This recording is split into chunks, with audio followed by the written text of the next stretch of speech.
What's up, nerds? Hello and welcome to the episode 2 of the Keepers by the Dozen Fantasy Football Podcast. So here we go. Today we're breaking down none other than Kaladi, finished 9-5. These top teams, these top teams have some serious thinking and decisions to make. So let's get after it. All right. So starting at the top, we're going to start with your boy, C.J. Stroud. Rookie phenom, quarterback for the Houston Texans. Offensive Rookie of the Year, kind of breaking the mold as far as what we expect from QBs in their first year as far as fantasy-wise. I mean, he was able to, support a few top fantasy options in the passing game, which we're going to talk about in 1 second. So, first of all, again, super impressive season. He had over 500 passing attempts to only 5 picks, which you really don't see much coming from a rookie. Those first year quarterbacks tend to be very mistake prone, and then Houston has gone all in. They saw flashes. They saw that this could be their guy, their franchise guy. So they have stacked him with weapons. I've talked about it a few times. That offensive unit for the Texans is looking scary. So let's talk about a few of them. They bring over Joe Mixon, who will be valuable in his own right, but I think he's really going to help C.J. Stroud. Now, Mixon comes over. He had 50 receptions in Cincy last year. He's a top option. He's a very capable pass catcher. I believe he still has some gas left in the tank as a runner as well. So that helps them. They keep Nico, who was a top 10 fantasy wide receiver in his own right.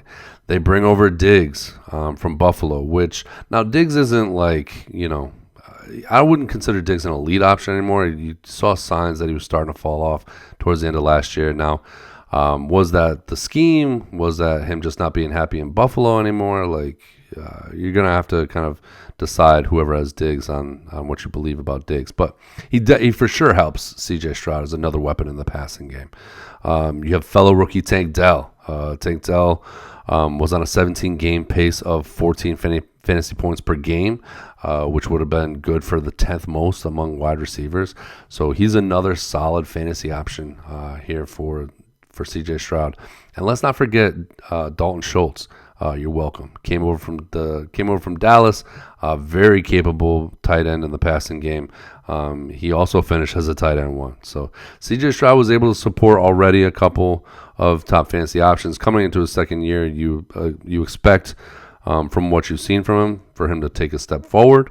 So he could be the guy for many years to come.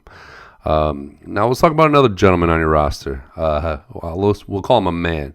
Deebo Samuel. Deebo finished again as a wide receiver 1, even with missing 2 games, which is pretty impressive. He had a healthy 15 yards per catch. So we've seen those downfield targets in San Fran. And if you just watch the film on Deebo, the NFL defenders just struggle to tackle the guy. He ranks top 10 in yards after catch because the defenders cannot tackle this man.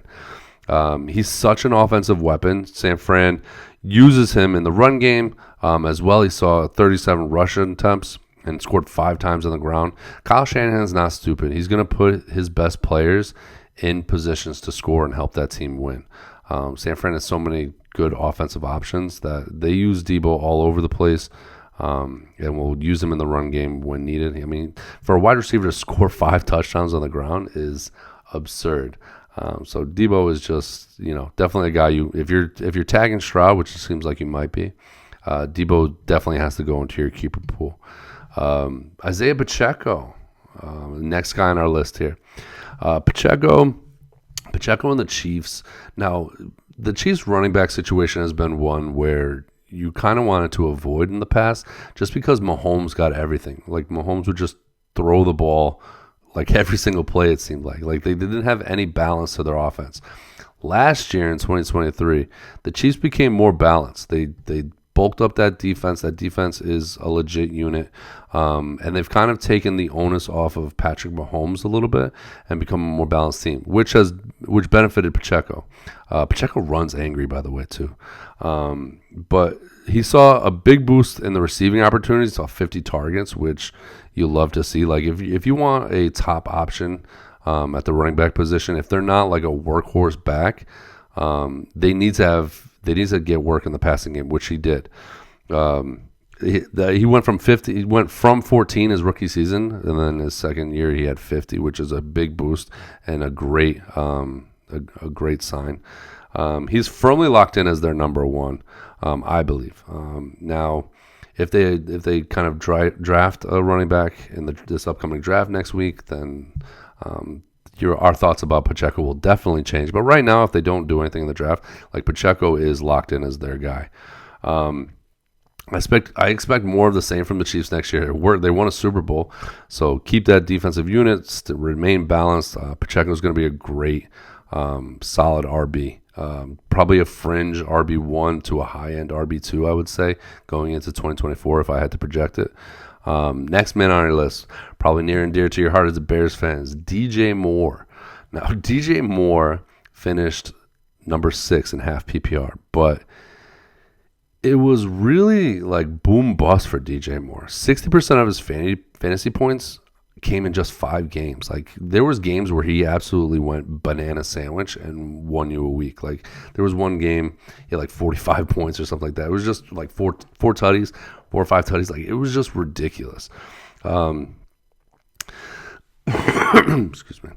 So he was not a picture of consistency. Like I said, very boom bust. You probably didn't feel like he was the wide receiver 6 if you had him. But like I said, he definitely had games where he just absolutely went nuts and won you the week. Last year was DJ Moore in the passing game, and end of list, really. Like it was just people running around grabbing cardio other than DJ Moore. Now they bring in Keenan Allen and a new quarterback, Caleb Williams, right? Or projected to be Caleb Williams. Keenan Allen comes in with his $18 million contract, so you like DJ Moore is not going to get everything anymore. Like Keenan Allen is going to demand targets. He's one of the best wide receivers in the game still. Like I said, he comes over that $18 million contract. They wanted him, they got him, and on his career he's been more consistent. You're hoping for Caleb Williams comes in. That's another question mark. You're hoping for a Stroud season like we just talked about, with like 4,000 yards passing and about 23 tutties. But you could get like Bryce Young in Carolina, which was like 2,811. Like so, the range of outcomes for Caleb Williams is dicey, and you need Caleb as a receiver. You need your quarterback to feed you the ball. Like we see, very talented wide receivers that don't have great quarterbacks, that don't produce to what they could be producing to. So those would be the cons or my hesitancies about DJ Moore. He's no longer the guy anymore. He's going to be splitting at least 1A, 1B with Keenan Allen. And with a rookie QB, you don't really know what to expect. You haven't seen it at the NFL level. Caleb Williams projects to be a great NFL prospect. That kind of Patty Mahomes archetype, but you just don't know. All right. So we're also going to talk about Alvin Kamara, that New Orleans offense. Alvin Kamara at age 28, which is a bit of a concern. He's getting up there in age for a running back. Here I am, 40 years old, but Kamara at 28 is getting up there for a running back, but his involvement in the passing game is just too good. You love to see. He saw 75 receptions. That's just that's a chef's kiss as far as from the running back position. Derek Carr appears to be allergic to throwing the ball downfield to Chris Olave, which I felt way too hard at, having Olave. He averaged 7.1 yards per attempt. And Derek Carr is a great down the field thrower. He's been checking it down a lot, especially in New Orleans. You have a new offensive coordinator, Kirk Kubiak, coming over from San Fran. Now, San Fran is known for their great scheme, so you have to believe that Kamara's rushing usage and rushing efficiency will go up due to Kubiak coming over and kind of scheming him open, essentially. And the last player I want to talk about is Josh Jacobs in a new home with Green Bay. And now Green Bay, like, quietly looks like a scary offense in the NFC North division. You have the head coach already coming out, Matt LaFleur, talking about how he wants to use Josh Jacobs more in the passing game. Jacobs had like 40 receptions in Vegas. And as a previous owner of Josh Jacobs, that's what we've been waiting for his entire career. Coming out of Alabama, like, he's a very capable pass catcher. We've been frustrated in the past years with the lack of passing game production and usage in Vegas.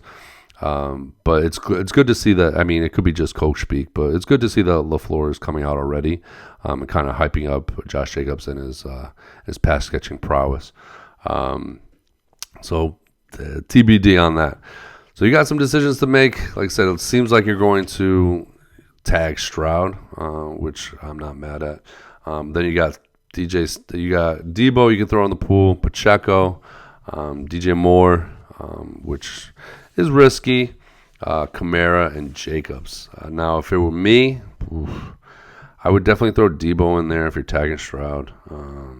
Probably Pacheco. I know you're a Bears fan, so you probably do more, but I would throw Kamara and Jacobs in there for this year, to be honest with you. And then, I mean, you would lose one, but two of them would come back to you. That would be my suggestions. I know I believe you finished fifth in the league, fourth in the league. So definitely top half of the league. You did a great job last year, but that would be my suggestions.